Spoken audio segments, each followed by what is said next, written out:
So we said in the last video, I think you said that your target was to get 10 valuations the following week, I think it was, wasn't it? Or was it for the rest of the month? It was from that call onwards, yeah. And I got, so it looks a bit odd because I got 11, but I listed 14. Okay. But I listed 14 because of stuff coming on from January. So I went to 11 and listed 14, which I'm obviously happy with. With this month, I've set a target of 14 valuations and 6 instructions. Okay. But that's, I mean, I'm basically on 4 or 5 instructions already. So okay. I would consider even. So I don't mind. Yeah, I don't mind being flexible targets in that direction. It's when you start bringing them back. See, I think with targets, when you're managing yourself, it's actually it's quite reasonable to readjust your target. I don't think there's anything wrong with that. I mean, no. You have to in anything in life, don't you? I mean, if you're playing a World Cup final and your plan was to win it, you've got a different target once you're 3-0 down. You know, don't keep playing the game thinking I've got to win. Think, well, what's next? Well, it's the next goal, isn't it?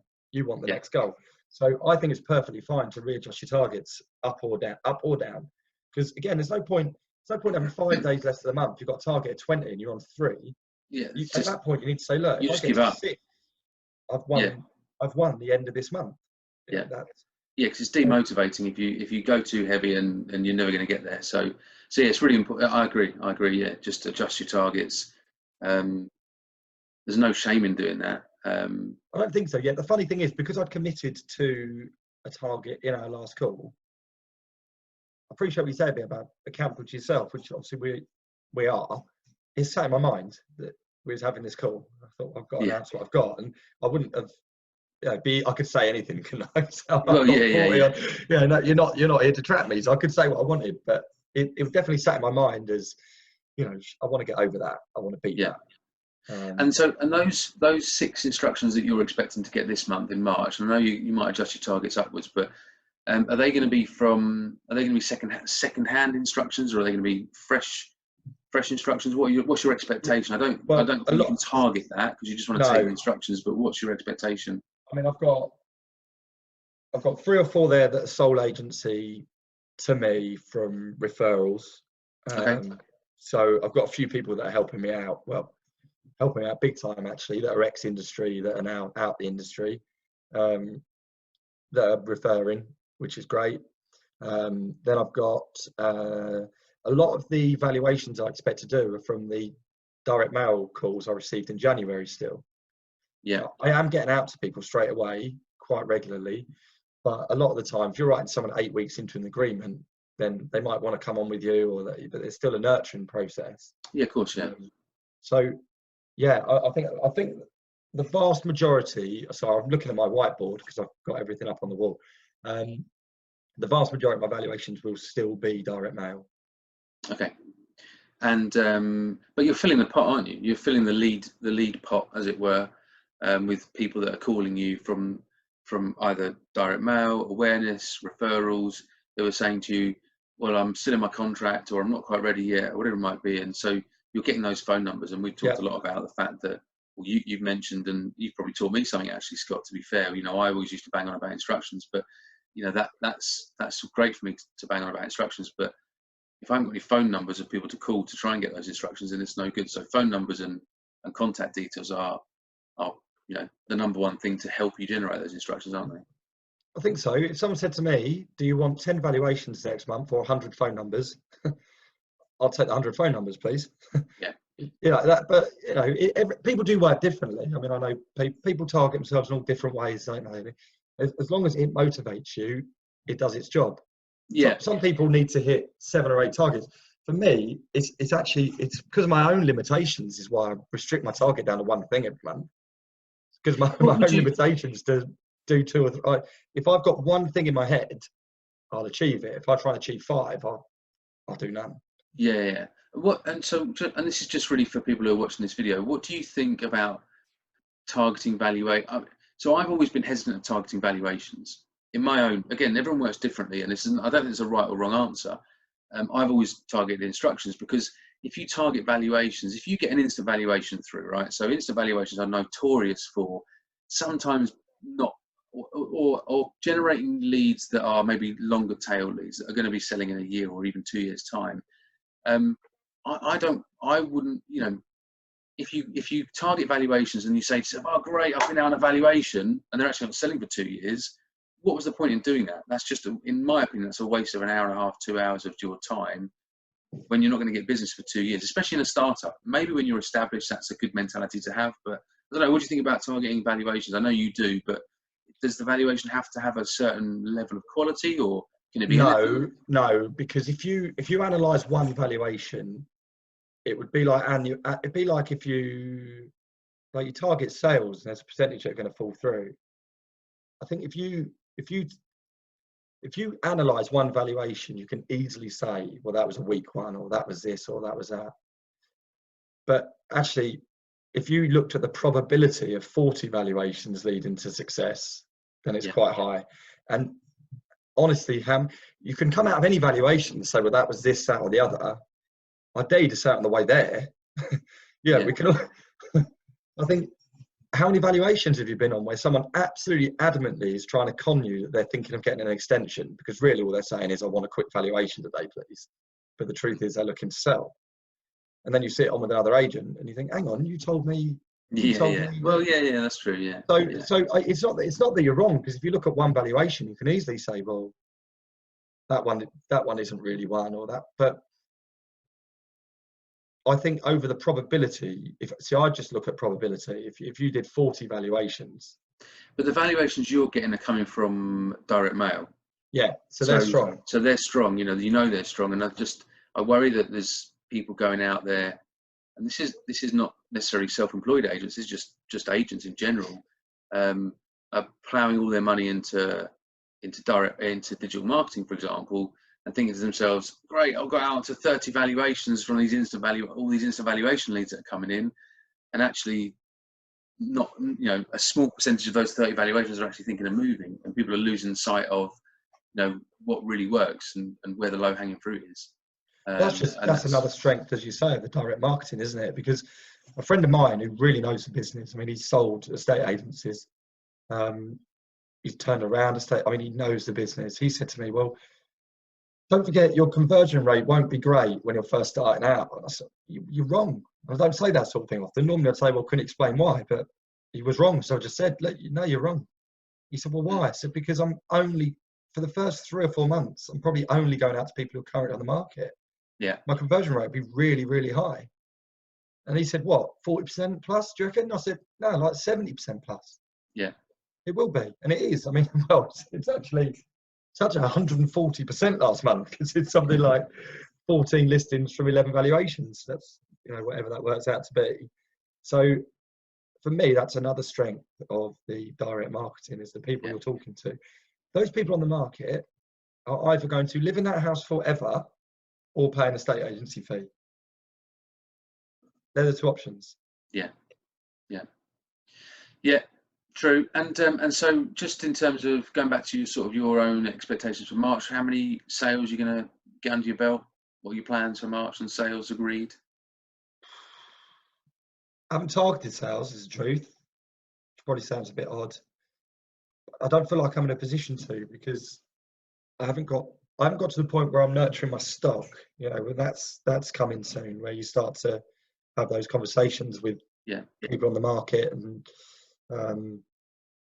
you know, talk to them more about price and things like that. Plus the market's going to, you know, particularly I'm coastal, so, you know, our market is like 70% of my business will be done between April and August.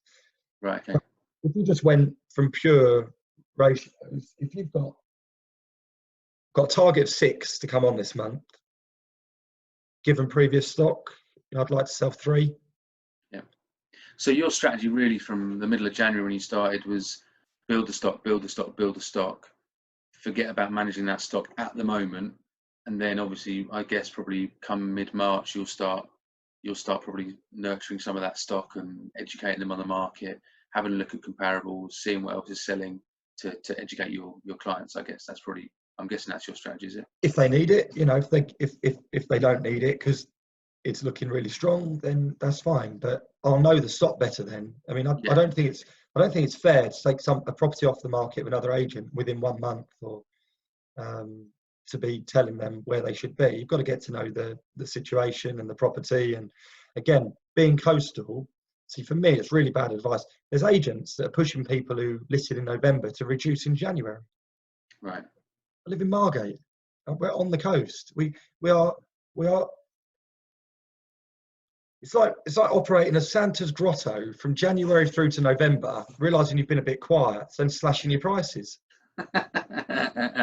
It's so daft. So, you know, again, it's just such poor advice, and it's purely with the commission in mind. But isn't that? I mean, you know, I get that it's coastal, and I'm sure that probably has a big impact. But isn't that the fact for most markets? I mean, I've always used to say to people, look, wait until the middle of April. You know, if you've not had a significant uptick in interest between March the 1st and April the 20th or something like that, then we need to look at something. We need to, you know, if there's not been a consistency around your viewings. So isn't that the same for everybody? I mean, when would you start hitting people and saying, you know, you need to look at your price? Is that the same as the rest of the country, or do you leave it a little bit longer? No, it's not about. I mean, I talk to my vendors once a week, so every Monday I call every vendor. So we have just open, honest conversations about the situation. Again, this is why I say there's so many variables. If somebody's got a job, they've got to start. They've got to be moving to New Zealand in April, May time. It's a very different conversation to somebody who's selling a 2-bedroom sea view apartment overlooks Margate Harbour. Yeah. You know, that frankly is quite happy if they don't sell it till the end of September, because they'd love to have one last summer there. So there's a lot of variables. But I think, you know, realistically, we know when it's priced. There's evidence. And we've got all the stats, all the data. We know when it's priced. If the price is wrong, we'll know relatively quickly. And I think it's a service to the vendors to tell them that anyway. Yeah, I agree. If you believe it's the best advice, and that's the thing, but I'm not convinced that everybody does believe it's the best advice. I think a lot of people give it as a answer to a quick sale, and I think there's a lot of variables involved in that. I really do. Yeah, well, that's just good estate agency though. So March is 6 instructions, 3 sales as a ratio, just based on what might come on and what might sell, rather than a strict sort of target. And valuations was how many? Did you say 12? 12. I put 12. Yeah, I've got 12 down. 12 valuations, 6 instructions, 3 sales. And so that's month 3. Obviously, not it's your second full month, but it's month 3 because obviously your first full month was Feb. I think, you know, in my own head, from a self-employed agency model point of view, I always say, right, in month 2 I'm going to get in month 1 I'm going to get 2 instructions. Month 3 it's going to be 4. Month 2 it's going to be 4. Month 3 it's going to be 6. And then month 4 I want to be doing 8 consistently per month. At 8 consistently per month, you'll agree sales on 5, you'll complete on 4. You know, they're the numbers. And if you're completing on 4 at, say, an average of £3,000 a fee, on the 70-30 split, you know, you're winding up with 9,000 quid in your pocket. And that's always the maths that I've done. That's what I always look at and think, that's why this model works, because, you know, you can, if you're doing all the right things like you are, and you're targeting the low-hanging fruit, and, you know, maybe you're going to networking events possibly. I know you're maybe not doing that, but these are the things that people should be doing, you know, engaging with local business people, engaging with local businesses, doing your direct mail, you know, doing your networking, and maybe a bit of social media here and there, but not actually, you know, not putting social media up here, putting social media down here somewhere. You will get up to 8 instructions a month, 4 completions a month. No question in my mind. And I guess that's probably what, I mean, I know you're a much bigger thinker than that, Scott, but for the sort of the no, there's still, I mean, realistically, there's still time restrictions. I mean, time is my biggest issue right now, nothing else. Mm-hmm. And there's only so much you can do well. And so to do more than that, I think would be like really difficult, because when you first start, it's great because you're like, right, I'm going to do some door knocking today because I've got nothing else to do. And you can go out, do your door knocking, stop at Costa, have an hour coffee, get back out there and do it again. Like now, squeezing that in is hard work. You know, I would have written these letters off that I'm doing. I would have written these off as a 1-hour job. I don't know if you do it if you ever do any work around the house. You're like, right, I'm going to paint that door. I get that. Well, I do it all the time. I think, right, I'm going to paint that door. I'll be done in half an hour. You know, it turns out painting the door takes 2 hours. Yeah. Because I've got that thing wrong, I've got everything wrong, and so time's my biggest enemy at the moment. I'm just running out of time every single day. But you know, so time, and that's a great point. So even if, you know, 8 instructions a month, 4 sales a month, that's going to probably max you out of time, isn't it? But you can do that, and I think if you worked efficiently, you can, and you'd probably have months where you accidentally sold more than that. That's the thing. Yeah, and there'll be December when you don't do 8 instructions, but in March you might do 12. You know, that's the sort of thing. That's the way it goes. So yeah, all right. Look, good. I think we've definitely chewed the fat enough there, and we're given some viewers a little bit of content, a bit of an insight into Scott and what he's up to. I know we had a couple of agents contact you, Scott, off the back of the last video, and have done in the last couple of weeks, just in terms of sort of talking to you about eXp. So, you know, Scott's leading the charge on this. So if you want to know how he's doing it, if you're looking at this sort of model, then get in touch with him. Don't get in touch with me. He's the one doing the hard yards. So thank you very much, Scott, again. Appreciate your time, and I will speak to you next month. Yeah, great. Thanks very much. Cheers, Have a good day. All Cheers, right, Adam. Bye.